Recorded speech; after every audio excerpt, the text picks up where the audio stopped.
नमस्ते प्रिय छात्रों, आज की अवधि में हम अगले विषय का अध्ययन करेंगे जो है मुहावरा। चौथा, मुहावरों को अर्थ के साथ जोड़कर लिखिए। तो 4 प्रश्न के लिए 4 अंक होते हैं।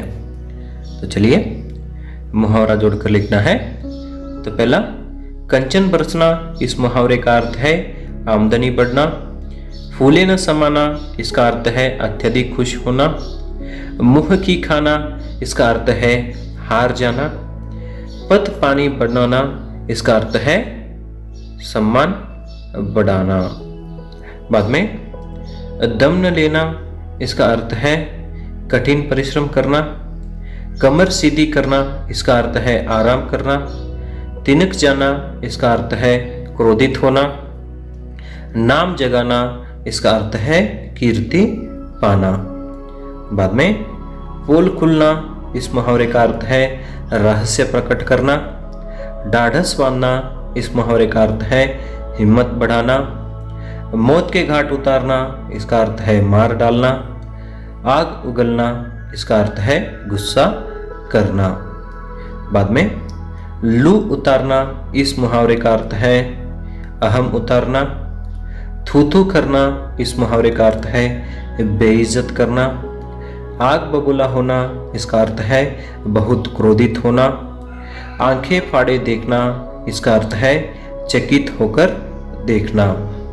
बाद में टांग अड़ाना, इस मुहावरे का अर्थ है बाधा डालना।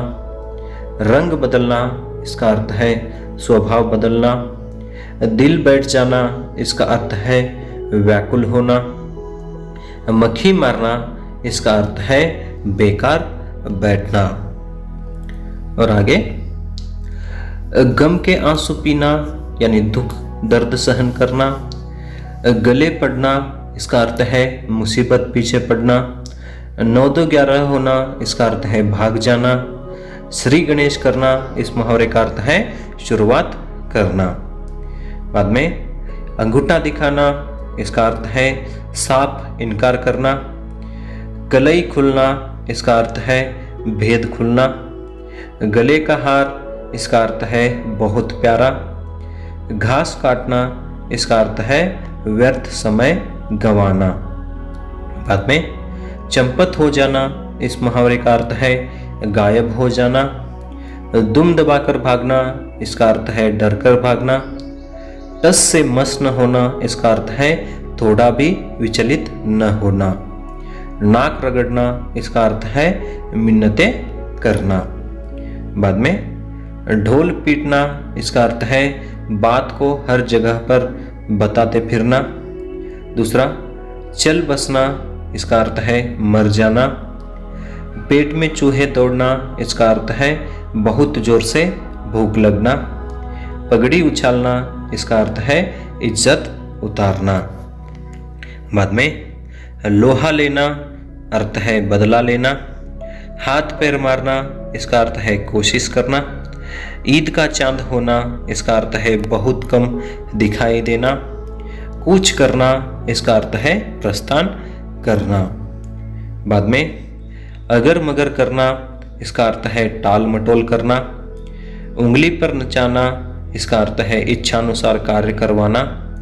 घर का उजाला, इसका अर्थ है इज्जत बढ़ाने वाला। सिर उठाना, इसका अर्थ है विरोध करना। और आगे, रंग जमाना, अर्थ है धाक जमाना। पीठ दिखाना, इसका अर्थ है हार कर भागना। 9-2-11 होना, इसका अर्थ है भाग जाना। हाथ फैलाना, इस मुहावरे का अर्थ है याचना करना। बाद में हाथ पांव फूल जाना यानी डर जाना। ठंडा पड़ जाना, इसका अर्थ है मर जाना।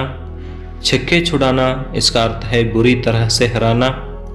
आंखें खुलना, इस मुहावरे का अर्थ है होश आना। बाद में टोपी उछालना, इस मुहावरे का अर्थ है अपमानित करना। छाती से लगाना, अर्थ है प्यार करना। पानी पानी होना, इसका अर्थ है लज्जित होना। लाल पीला होना, इसका अर्थ है क्रोध करना। और अंतिम है आंख रखना, इसका अर्थ है निगरानी करना। कमर कसना, इस मुहावरे का अर्थ है तैयार होना। आंखों से गिरना, इस मुहावरे का अर्थ है सम्मान नष्ट होना। गुलछर्रे उड़ाना, इसका अर्थ है मौज मस्ती करना। और आगे है खिल्ली उड़ाना यानी हंसी उड़ाना। तारे गिनना, इसका अर्थ है प्रतीक्षा करना। आंखों का तारा, इसका अर्थ है बहुत प्यारा।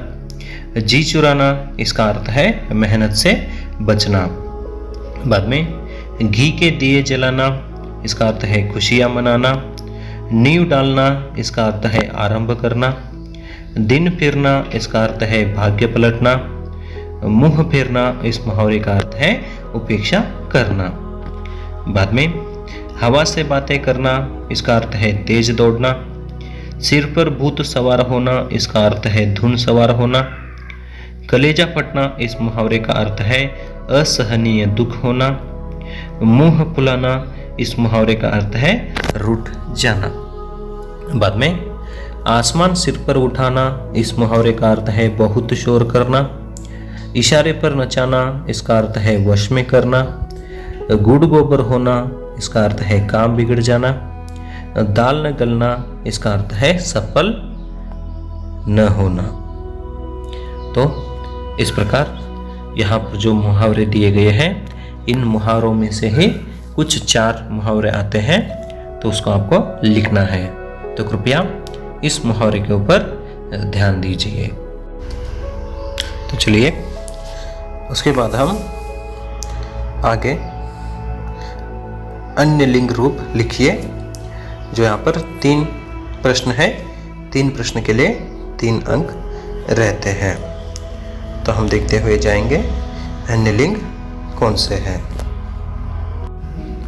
तो पहला भिखारी, इसका अन्य लिंग है भिखारिन। आदमी, औरत, पिता, माता, नौकर, नौकरानी, सचिव, सचिवा, छात्र, छात्रा, श्रीमान, श्रीमती, साहब, साहिबा अथवा मेम साहब, लड़का, लड़की, माता, पिता, बकरा, बकरी, शाम, सुबह, गायक, गायिका, पुजारी, पुजारिन, उपदेशक, उपदेशिका, साधु, साध्वी, महाराजा, महारानी, विधवा, विधुर, बूढ़ा, बुढ़िया, मालिक, मालकिन, युवक, युवती, चौधरी, चौधराइन, बलवान, बलवती, भाई, बहन, संपादक, संपादिका, श्याम, सुबह। और दूसरा है अभिनेता, अभिनेत्री, श्रीमान, श्रीमती, तपस्वी, तपस्विनी, नाई, नाइन, बैल, गाय, ससुर, सास, युवा, युवती, सन्यासी, सन्यासिनी, सिंह, सिंहिनी, सम्राट, सम्राज्ञी, मेहतर, मेहतरानी, कवि, कवयित्री, शिष्य, शिष्या, गुणवान, गुणवती, मोर, मोरनी, धनवान, धनवती, बिलाव, बिल्ली, वर, वधू, नायक, नायिका, भगवान, भगवती, आयुष्मान, आयुष्मती, एकाकी, एकाकिनी, हाथी, हथिनी, बालक, बालिका, तनया, तनया, मनोहारी, मनोहारिणी, स्वामी, स्वामिनी, जुलाहा, जुलाहिन, बेटा, बेटी, पापी, पापिन, राजपूत, राजपूतानी, तेली, तेलिन। और आगे संयोजक, संयोजिका, दाता, दात्री, हंस, हंसिनी, पति, पत्नी, पुत्रवान, पुत्रवती, तनुज, तनुजा, नर, नारी, गोप, गोपी, हिरन, हिरनी, गुड्डा, गुड़िया, चूहा, चूहिया, क्षत्रिय, क्षत्राणी, बाल, बाला, जोगी, जोगिन, भतीजा, भतीजी, कहार, कहारिन, देवर, देवरानी, सांप, सांपिन, मुर्गा, मुर्गी, भाट, भाटिन, यशस्वी, यशस्विनी, पुरुष, स्त्री, ठाकुर, ठकुराइन, दास, दासी, अध्यापक, अध्यापिका, प्रबंधकर्ता, प्रबंधकर्त्री, राक्षस, राक्षसी, विद्वान, विदुषी। तो यहाँ पर जितने भी अन्य लिंग रूप लिखने के लिए कहे हैं, इन्हीं में से ही कुछ 3 प्रश्न आते हैं, शब्द आते हैं, उनका ही अन्य लिंग रूप हमें यहाँ पर लिखना होता है। कृपया इस पर ध्यान दीजिए। और आगे अनेक शब्दों के लिए एक शब्द लिखिए। तो यहाँ पर 3 प्रश्न रहते हैं।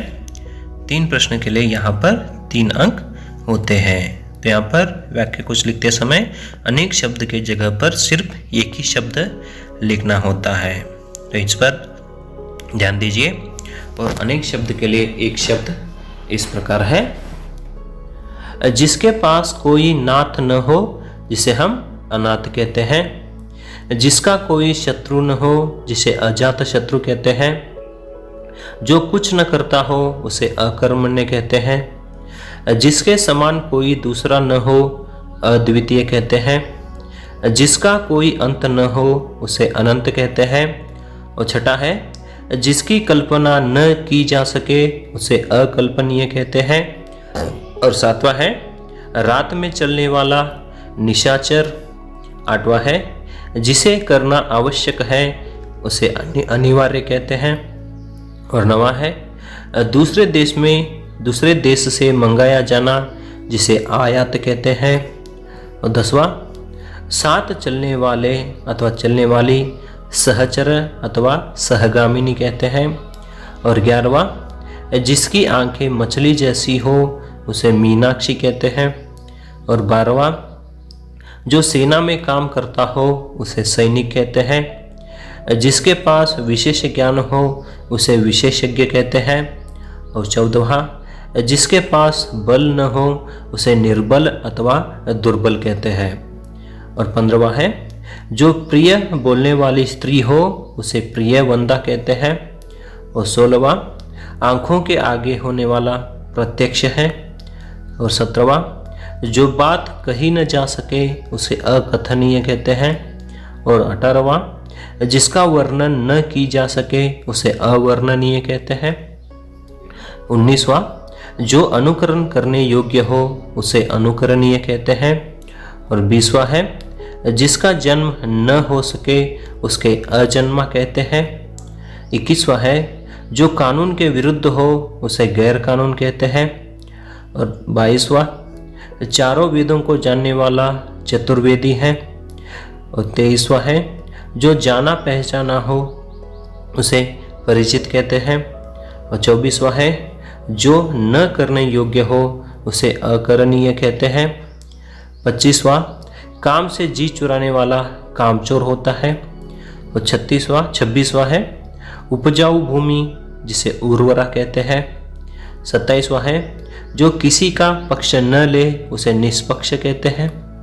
और 28वां है, जिसका कोई अर्थ न हो जिसे अनर्थ कहते हैं। 29वां है जिसे पढ़ा जा सके उसे पठित कहते हैं। 30वां सौतेली माँ को विमाता कहते हैं।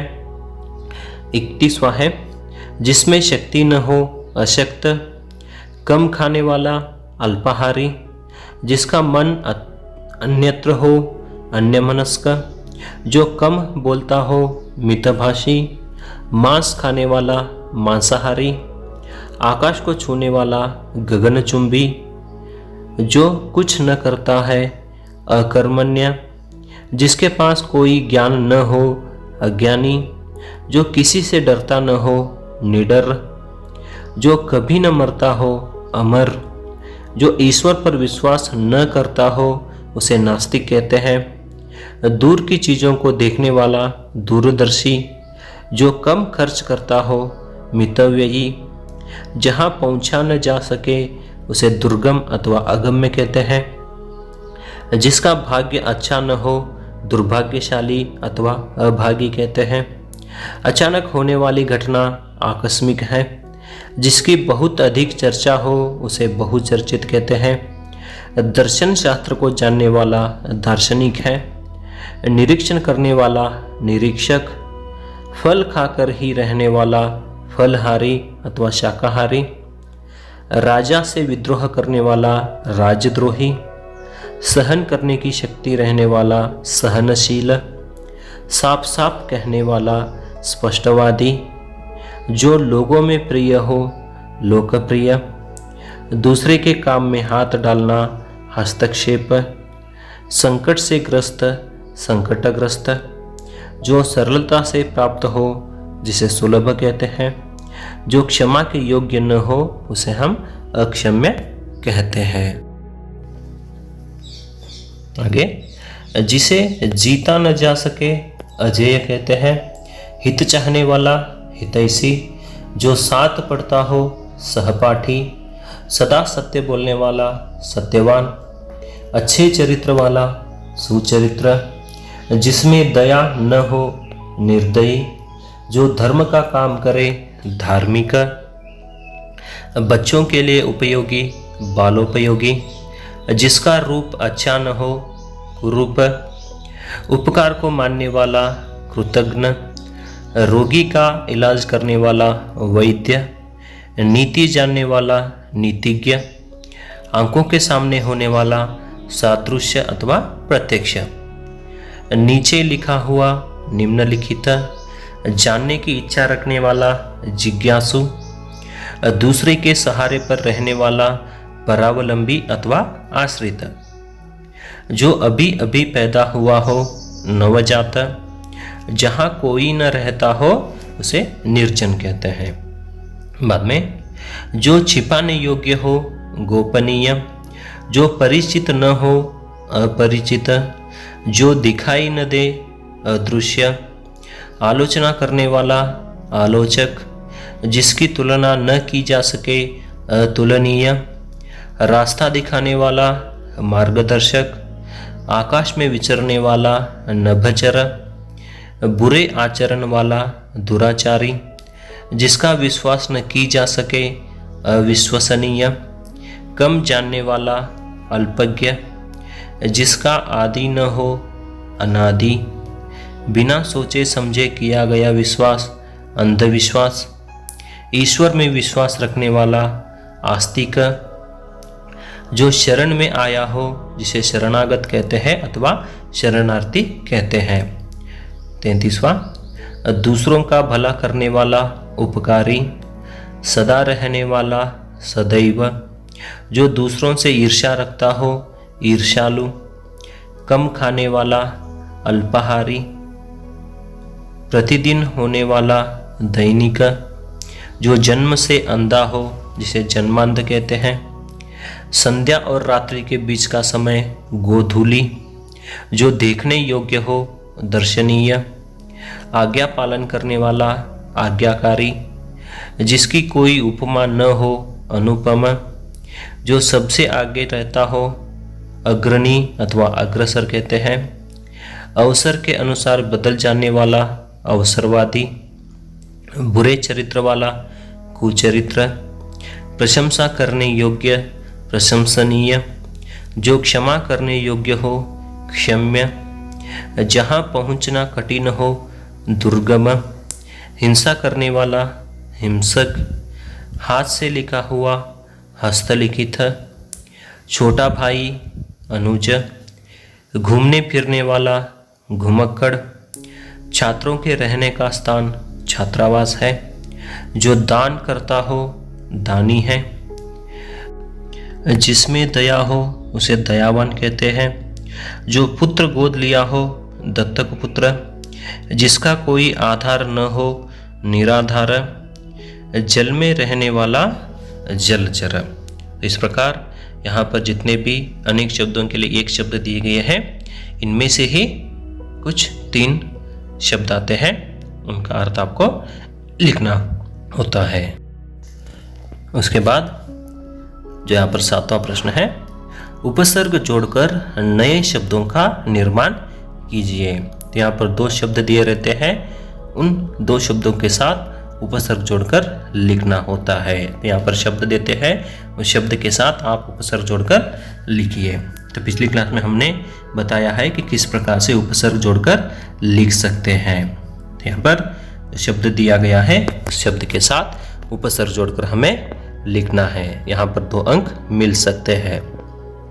तो चलिए आगे देखेंगे। यहाँ पर कुछ शब्द दिए हैं और हमें वहाँ पर उपसर्ग जोड़कर लिखना है। तो पहला शासन, इसके साथ उपसर्ग जोड़ेंगे प्र यानी प्रशासन, अनु यानी अनुशासन, तो प्रशासन और अनुशासन। दूसरा चालन, इसके साथ सम उपसर्ग जोड़ेंगे संचालन होगा। तीसरा चरित्र, इसके साथ सु उपसर्ग जोड़ेंगे सुचरित्र, और कु उपसर्ग जोड़ देंगे तो कुचरित्र हो जाएगा। चौथा धर्म, तो इसके साथ अ उपसर्ग जोड़ देंगे तो अधर्म हो जाएगा। 5वां मान, इसके साथ सम उपसर्ग जोड़ देंगे तो सम्मान हो जाएगा। अप उपसर्ग जोड़ देंगे तो अपमान हो जाएगा। 6ठा दूषण, इसके साथ प्र उपसर्ग जोड़ देंगे तो प्रदूषण हो जाएगा। और 7वां है पुत्र, इसके साथ सु उपसर्ग जोड़ देंगे तो सुपुत्र हो जाएगा, और कु उपसर्ग जोड़ देंगे तो कुपुत्र हो जाएगा। बाद में 8वां है ज्ञान, इसके साथ अ उपसर्ग जोड़ देंगे तो अज्ञान हो जाएगा। सु उपसर्ग जोड़ते हैं तो सुज्ञान होता है, और वि उपसर्ग जोड़ते हैं तो विज्ञान होता है। 9वां प्रश्न प्रतिष्ठित, इसके साथ अ उपसर्ग जोड़ते हैं तो अप्रतिष्ठित हो जाता है। बाद में 10वां है यश, इसके साथ अप उपसर्ग जोड़ते हैं तो अपयश हो जाता है। 11वां विश्वास, इसके साथ अ उपसर्ग जोड़ते हैं तो अविश्वास हो जाता है। और 12वां देश, इसके साथ स्व उपसर्ग जोड़ते हैं तो स्वदेश होता है, और वि उपसर्ग जोड़ते हैं तो विदेश होता है। बाद में 13वां है साहस, इसके साथ दु उपसर्ग जोड़ते हैं तो दुस्साहस होता है। 14वां जन्म, इसके साथ आ उपसर्ग जोड़ते हैं तो आजन्म होता है। और 15वां प्रश्न है भाव, इसके साथ अनु उपसर्ग जोड़ते हैं तो अनुभाव होता है। बाद में काल, तो काल के साथ अ उपसर्ग जोड़ते हैं तो अकाल हो जाता है, और दु उपसर्ग जोड़ते हैं तो दुकाल हो जाता है। बाद में 17वां है दान, तो दान के साथ नि उपसर्ग जोड़ते हैं तो निदान होता है, और अनु उपसर्ग जोड़ते हैं तो अनुदान होता है। और 18वां है अपराध, इसके साथ निर उपसर्ग जोड़ते हैं तो निरपराध होता है। और 19वां कुमार, इसके साथ सु उपसर्ग जोड़ते हैं तो सुकुमार हो जाता है। और 20वां है तंत्र, इसके साथ कु उपसर्ग जोड़ेंगे तो कुतंत्र हो जाएगा। और 21वां है मुख, इसके साथ वि उपसर्ग जोड़ते हैं तो यहाँ पर विमुख होता है। और 22वां हार, इस शब्द के साथ प्र उपसर्ग जोड़ते हैं तो प्रहार हो जाएगा, और वि उपसर्ग जोड़ते हैं तो विहार हो जाएगा। 23वां प्रश्न, निधि इसके साथ प्रति उपसर्ग जोड़ते हैं तो प्रतिनिधि हो जाता है। और 24वां है, पेट इसके साथ भर उपसर्ग जोड़ने से भरपेट हो जाता है। 25वां, कन्या इस शब्द के साथ सु उपसर्ग जोड़ते हैं तो सुकन्या होता है। 26वां है, राग इसके साथ वी उपसर्ग जोड़ने से विराग होता है और अनु उपसर्ग जोड़ने से अनुराग होता है। और 27वां है, वाद यहाँ पर अनु उपसर्ग जोड़ने से अनुवाद होता है और वी उपसर्ग जोड़ने से विवाद होता है। और 28वां है, संहार इसके साथ उपसर्ग जोड़ने से उपसंहार होता है। 29वां है, सर्ग इसके साथ उपसर्ग जोड़ने से उपसर्ग होता है और पर उपसर्ग जोड़ने से परसर्ग होता है। 30वां, भिन्न इसके साथ वी उपसर्ग जोड़ने से विभिन्न होता है। 31वां है, योग इसके साथ वी उपसर्ग जोड़ते हैं तो वियोग होता है और सम उपसर्ग जोड़ते हैं तो संयोग होता है। बाद में 32वां है, गमन के साथ अनु उपसर्ग जोड़ने से अनुगमन होता है अथवा आ उपसर्ग जोड़ने से आगमन भी होता है। 33वां है, वास इसके साथ आ उपसर्ग जोड़ते हैं तो आवास होता है और अधि उपसर्ग जोड़ते हैं तो अधिवास होता है। बाद में आदर इसके साथ निर उपसर्ग जोड़ने से निरादर होता है। बाद में पवित्र इसके साथ अ उपसर्ग जोड़ने से अपवित्र होता है। बाद में 36वां है, विश्वास इसके साथ अ उपसर्ग जोड़ने से अविश्वास होता है। बाद में व्यवस्थित इसके साथ अ उपसर्ग जोड़ने से अव्यवस्थित होता है और सु उपसर्ग जोड़ने से सुव्यवस्थित होता है। 38वां, स्वार्थ के साथ नि उपसर्ग जोड़ने से निस्वार्थ होता है। 39वां है, व्यक्ति इसके साथ हर उपसर्ग जोड़ने से हर व्यक्ति होता है। 40वां, सत्य इसके साथ अ उपसर्ग जोड़ने से असत्य होता है। 41वां, भय इसके साथ निर उपसर्ग जोड़ने से निर्भय होता है अथवा अ उपसर्ग जोड़ने से अभय भी होता है। 42वां है, कीर्ति इसके साथ अप उपसर्ग जोड़ने से अपकीर्ति हो जाता है। 43, कर्म इस पर कु उपसर्ग जोड़ने से कुकर्म होता है।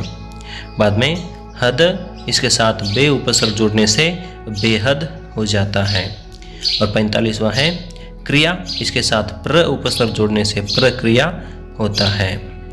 बाद में कार इसके साथ उपसर्ग जोड़ने से उपकार होता है और अप उपसर्ग जोड़ने से अपकार होता है अथवा प्रति उपसर्ग जोड़ने से प्रतिकार भी होता है अथवा आ उपसर्ग जोड़ने से आकार भी होता है। बाद में क्षण, तो क्षण के साथ अनु उपसर्ग जोड़ने से अनुक्षण होता है और प्रति उपसर्ग जोड़ने से प्रतिक्षण होता है।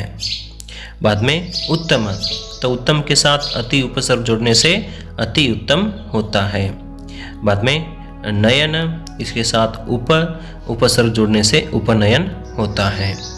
बाद में किस्मत इसके साथ बद उपसर्ग जोड़ने से बदकिस्मत होता है और खुश उपसर्ग जोड़ने से खुशकिस्मत होता है। बाद में 51 है, इच्छा इसके साथ अन जुड़ने से अन इच्छा होता है। बाद में एक इसके साथ अन उपसर्ग जोड़ने से अनेक होता है। बाद में साधारण इसके साथ अ उपसर्ग जोड़ने से असाधारण होता है। बाद में ग्रह के साथ अनु उपसर्ग जोड़ने से अनुग्रह होता है और वी उपसर्ग जोड़ने से विग्रह होता है। बाद में राग के साथ अनु उपसर्ग जुड़ने से अनुराग होता है और वी उपसर्ग जुड़ने से विराग होता है। क्षण साथ उपसर्ग जुड़ने से प्रतिक्षण, रिक्त के साथ उपसर्ग जुड़ने से अतिरिक्त, जीव के साथ उपसर्ग जुड़ने से निर्जीव, उम्र के साथ उपसर्ग जुड़ने से हम उम्र, गुण के साथ उपसर्ग जुड़ने से निर्गुण, काश के साथ उपसर्ग जुड़ने से अवकाश और प्रकाश होता है। कार के साथ उपसर्ग जुड़ने से प्रतिकार, आकार और विकार होता है। जन के साथ उपसर्ग जुड़ने से निर्जन होता है। पात के साथ उपसर्ग जुड़ने से अनुपात होता है। वारिस के साथ उपसर्ग जुड़ने से लावारिस होता है। रोज के साथ उपसर्ग जुड़ने से हर रोज होता है। हकीकत के साथ उपसर्ग जुड़ने से बिन हकीकत होता है। क्षण के साथ उपसर्ग जुड़ने से अनुक्षण होता है और प्रति क्षण भी होता है। और दान के साथ उपसर्ग जुड़ने से अनुदान होता है और प्रदान होता है और निदान भी होता है। तो यहाँ पर अनु और प्र और नि ये उपसर्ग हैं। बाद में अंतिम है निवेश के साथ उपसर्ग जुड़ने से अनिवेश होता है। तो आगे संदेह के साथ उपसर्ग जुड़ने से निस्संदेह होता है। भाव के साथ उपसर्ग जुड़ने से प्रभाव होता है। कृति के साथ उपसर्ग जुड़ने से आकृति होती है। दर्शन के साथ उपसर्ग जुड़ने से सुदर्शन। सार के साथ उपसर्ग जुड़ने से अनुसार और प्रसार आता है। देशी के साथ उपसर्ग जुड़ने से विदेशी। दिन के साथ उपसर्ग जुड़ने से प्रतिदिन। आरंभ के साथ उपसर्ग जुड़ने से प्रारंभ। पसंद के साथ उपसर्ग जुड़ने से नापसंद। श्रम के साथ उपसर्ग जुड़ने से परिश्रम। रस के साथ उपसर्ग जुड़ने से विरस। लोक के साथ उपसर्ग जुड़ने से परलोक होता है। वेश के साथ उपसर्ग जुड़ने से परिवेश होता है। मान के साथ सम्मान अपमान यानी सम उपसर्ग और अप उपसर्ग जुड़ने से सम सम्मान होता है, अप अपमान होता है। बाद में बंध के साथ उपसर्ग जुड़ने से अनुबंध और प्रतिबंध होता है। और नीति के साथ उपसर्ग जुड़ने से कुनीति होती है। चित्र के साथ उपसर्ग जुड़ने से सुचित्र। शंका के साथ उपसर्ग जुड़ने से आशंका। मोल के साथ उपसर्ग जुड़ने से अनमोल। भेद के साथ उपसर्ग जुड़ने से प्रभेद होता है। तो यहाँ पर शब्द के पहले जो भी जुड़ते हैं उसी को हम उपसर्ग कहते हैं। तो यहाँ पर जितने भी दिए गए हैं उन पर ध्यान दीजिए, उन्हीं में से ही कोई दो उपसर्ग जोड़ने के लिए कहते हैं। तो यहाँ पर एक शब्द दिए रहते हैं, उसके साथ उपसर्ग जोड़ने के लिए कहते हैं। तो यहाँ पर जितने हैं इनमें से ही कोई उपसर्ग आ सकते हैं। तो चलिए अगली अवधि में हम और अन्य विषय के बारे में जानकारी हासिल करेंगे। धन्यवाद।